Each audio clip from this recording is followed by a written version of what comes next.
भारतीय राष्ट्रीय आंदोलन के अंतर्गत हम जो अध्ययन कर रहे हैं, महात्मा गांधी जी का क्या योगदान रहा उस पर हम चर्चा कर रहे हैं। इसी संदर्भ में राष्ट्रीय आंदोलन एवं गांधी जी के योगदान के संदर्भ में सविनय अवज्ञा आंदोलन के संदर्भ में हम 4 भाग ले चुके हैं। सविनय अवज्ञा आंदोलन से पूर्व की पृष्ठभूमि, स्वराज की ओर बढ़ते कदम, सविनय अवज्ञा आंदोलन किस तरह से प्रारंभ हुआ, इसके अलावा प्रथम गोलमेज सम्मेलन, गांधी इरविन पैक्ट, दूसरा गोलमेज सम्मेलन, इन सब चीज़ों पे हमने पूर्व के जो भाग हैं, जो वक्तव्य हैं, उनमें हमने चर्चा की है। आज राष्ट्रीय आंदोलन का एक महत्वपूर्ण पक्ष, जो सविनय अवज्ञा आंदोलन से प्रत्यक्ष परोक्ष रूप से गांधी जी के योगदान से, ये सारे जुड़े हुए बिंदु हैं जिन पर हम चर्चा कर रहे हैं। और आज का विषय है सांप्रदायिक पंचाट और पुनः समझौता। पहले और दूसरे दोनों गोलमेज सम्मेलनों में सांप्रदायिक प्रतिनिधित्व का प्रश्न उठा था, किंतु इस विषय में कोई भी फैसला नहीं हो पाया था। डॉक्टर अंबेडकर, मोहम्मद अली जिन्ना आदि नेता इस बात की चिंता किए बगैर कि देश का क्या होगा और राष्ट्र का हित किस में है, अपने अपने जातीय और सांप्रदायिक तथा संकुचित दृष्टिकोण से सोचते थे। ऐसा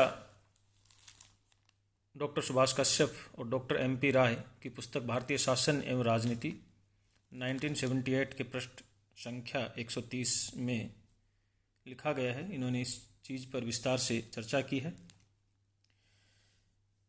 कांग्रेस और दूसरी संस्थाओं ने समय समय पर भरसक ये प्रयास किया कि किसी प्रकार देश की सांप्रदायिक समस्या सुलझे और विभिन्न संप्रदायों की सहमति से कोई समझौता हो जाए, किंतु इस क्षेत्र में सफलता के मार्ग में सबसे बड़ा रोड़ा ब्रिटिश सरकार थी। वह नहीं चाहती थी कि उसके विरुद्ध राष्ट्रीय आंदोलन की शक्ति बढ़े। अतः जब कभी विभिन्न पक्ष किसी समझौते के करीब पहुंचते होते, तभी सरकार किसी एक पक्ष को विशेष रियायतें देकर दूसरे से लड़ा देती और संतुलन फिर बिगड़ जाता। यानी जो सांप्रदायिक समस्या है या संप्रदायों की जो सहमति है किसी समझौते को लेकर हो, ऐसा ब्रिटिश सरकार खुद नहीं चाहती थी। भारतीय स्वयं आपस में कोई समझौता नहीं कर पा रहे।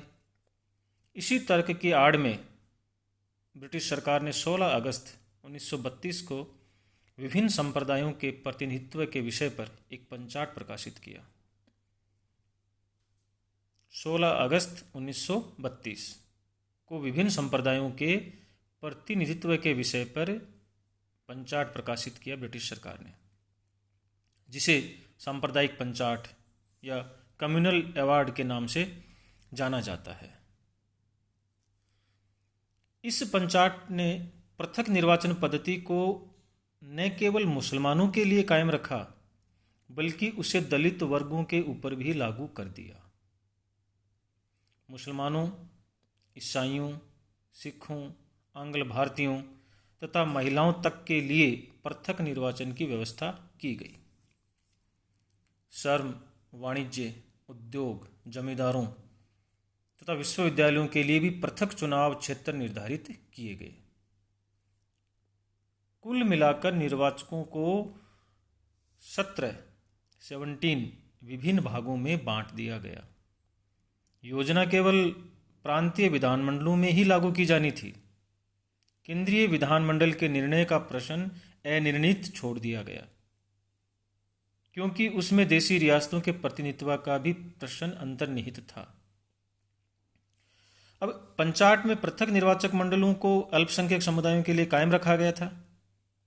बंगाल और पंजाब में मुसलमान बहुमत में थे, पर इन प्रांतों में उनके लिए भी पृथक निर्वाचक मंडलों का प्रावधान किया गया। यानी बंगाल और पंजाब में मुसलमान बहुमत में थे, परंतु इन प्रांतों में भी उनके लिए पृथक निर्वाचक मंडलों का प्रावधान किया गया था। जिन प्रांतों में मुसलमान अल्पसंख्यक में थे, वहां उनके लिए गुरु भार यानी वेटेज की व्यवस्था थी। पंजाब में हिंदुओं तथा सिखों को गुरुभार दिया गया था। मुंबई में मराठों के लिए स्थान आरक्षित किए गए थे। कुछ हद तक तो ये योजना स्थूल रूप से वर्तमान व्यवस्था की ही पुनरावृत्ति थी, लेकिन उसमें दो नई बातें थी। एक पुस्तक है आर कोपलैंड की, the constitutional problem in India, Madras 1945 में ये प्रकाशित है। इसमें ये बात कही गई है। उत्तर पश्चिमी सीमा प्रांत के अलावा प्रत्येक प्रांतीय विधानमंडल में प्राय 3% स्थान महिलाओं के लिए आरक्षित रखे गए थे। अभी जो मैंने बताया था ना कि कुछ हद तक तो ये योजना स्थूल रूप से वर्तमान व्यवस्था की पुनरावृत्ति थी, लेकिन इसमें दो नई बातें। वो दो नई बातें कौन सी? पहली, एक, उत्तर पश्चिमी सीमा प्रांत के अलावा प्रत्येक प्रांतीय विधानमंडल में प्राय 3% स्थान महिलाओं के लिए आरक्षित रखे गए थे। और दूसरी बात क्या थी?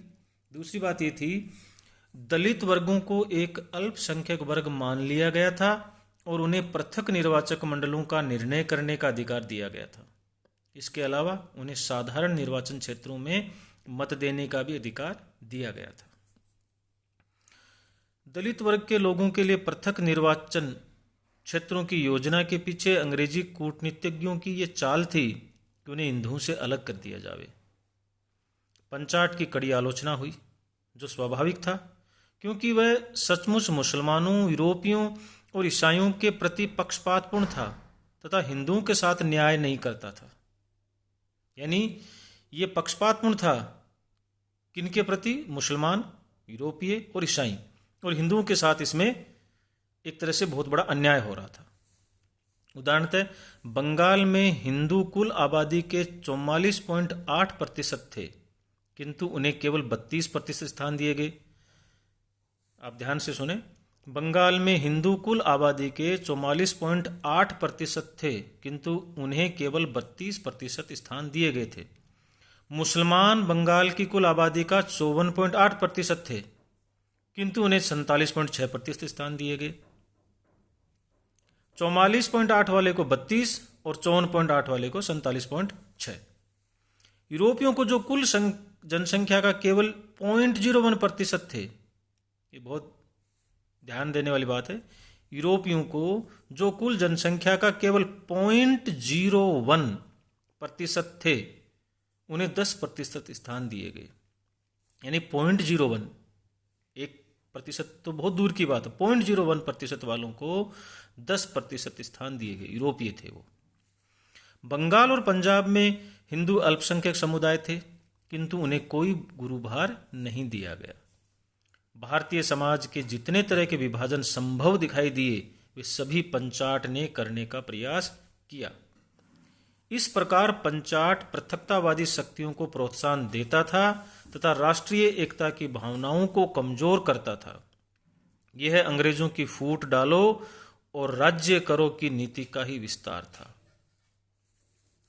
दलित वर्गों के लिए पृथक निर्वाचक मंडलों के परिवर्तन का प्रस्ताव महात्मा गांधी को मान्य नहीं था, क्योंकि इससे हिंदुओं के बीच स्थायी फूट पैदा हो जाती, हिंदू समाज विघटित हो जाता और अस्पृश्यता की बीमारी सदा के लिए जड़ जमा लेती।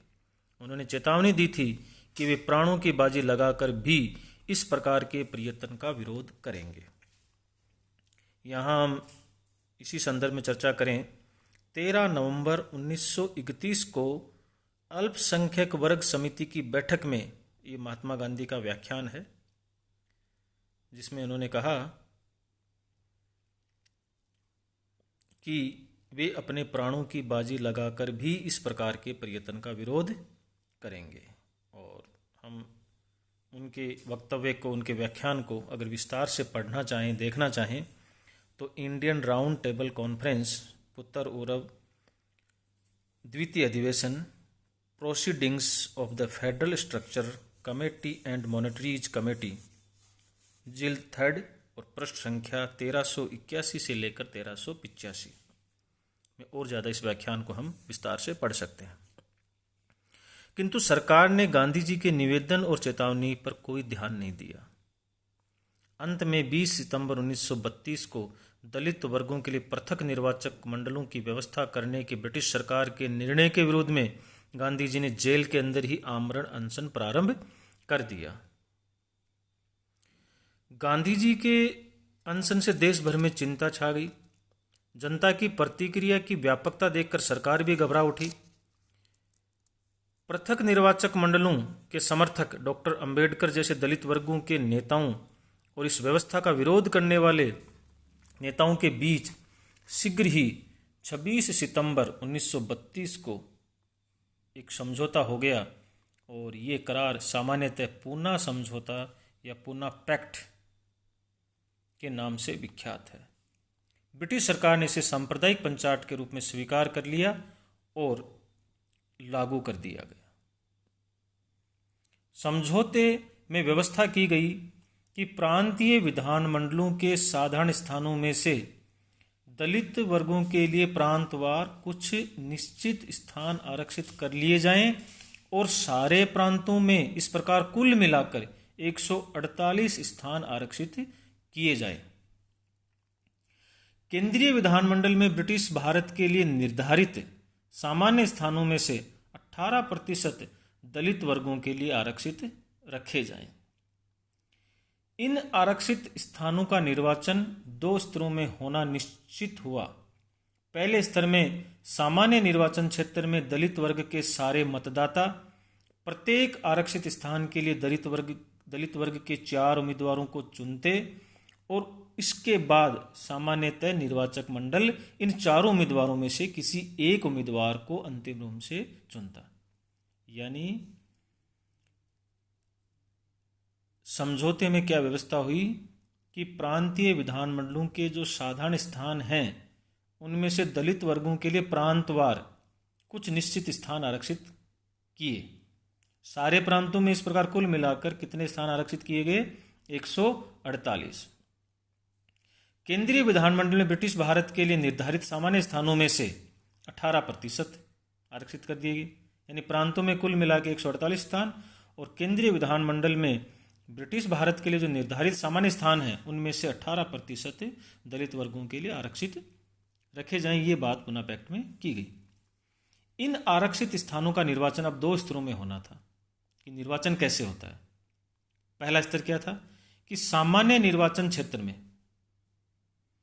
दलित वर्ग के सारे मतदाता प्रत्येक आरक्षित स्थान के लिए दलित वर्ग के 4 उम्मीदवारों को चुनेंगे और उसके बाद सामान्य निर्वाचक मंडल इन 4 उम्मीदवारों में से ही किसी एक को अंतिम उम्मीदवार के रूप में चुनेगा।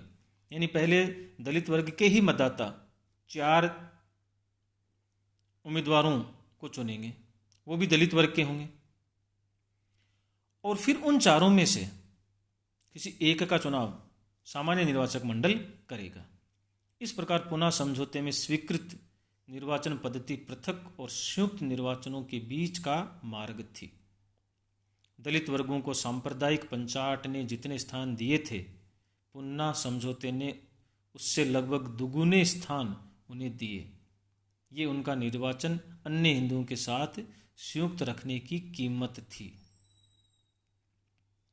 ये सांप्रदायिक पंचायत और पुनः पैक्ट के संदर्भ में हमने चर्चा की और इसके बाद जो अगला भाग अपना 6 होगा उसमें सविनय अवज्ञा आंदोलन का स्थगन, विधानमंडलों में पुनः प्रवेश, तीसरा गोलमेज सम्मेलन, इन सब चीज़ों पे हम चर्चा करेंगे। धन्यवाद।